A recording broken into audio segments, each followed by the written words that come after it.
Hi friends, మనకు ఎంతోమంది friends ఉంటారు, బంధువులు ఉంటారు, రోజు కలిసి తిరిగే వాళ్ళు ఉంటారు. ఒక రోజులో 80% వాళ్ళతోనే గడుపుతూ ఉంటాం. వాళ్ళ విషయాలు మనకు కొన్ని షేర్ చేస్తారు, మనం కొన్ని విషయాలు వాళ్ళకి షేర్ చేస్తాం.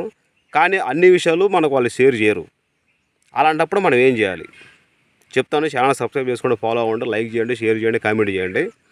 ఒకవేళ మనకు వారు ఏదైనా విషయం చెప్పలేదు అంటే, మనం ఎంత క్లోజ్గా సన్నిహితంగా ఉంటున్నా కానీ వారు మనకి కొన్ని విషయాలు దాచారు అంటే మన దగ్గర, దానికి మనం ఫీల్ అవ్వాల్సిన అవసరం లేదు. అంటే ఒక విషయం మన దగ్గరకు రాలేదు అంటే మనం దానికి సూటబుల్ కాదని అర్థం. వాళ్ళ మైండ్ సెట్లో మనం దానికి సరిపోవని అర్థం. వాళ్ళ మైండ్ సెట్లో మనకున్న సామర్థ్యం మనకు తెలుసు కానీ వాళ్ళకి తెలియదు. సో ఎంత స్నేహం చేసినప్పటికీ, ఎంత కలిసి తిరిగినప్పటికీ మన విలువ వాళ్ళకి తెలియదు, మన విలువ మనకే తెలుసు. సో మన గురించి వాళ్ళకి అంత పూర్తిగా అవగాహన ఉండదు కాబట్టి వారు ఆ 10% విషయాలు కూడా మనతో షేర్ చేయరు. సో దానికి మీరు ఫీల్ అవ్వాల్సిన అవసరం లేదు. కూల్గా ఉండండి, ఆరోగ్యంగా ఉండండి.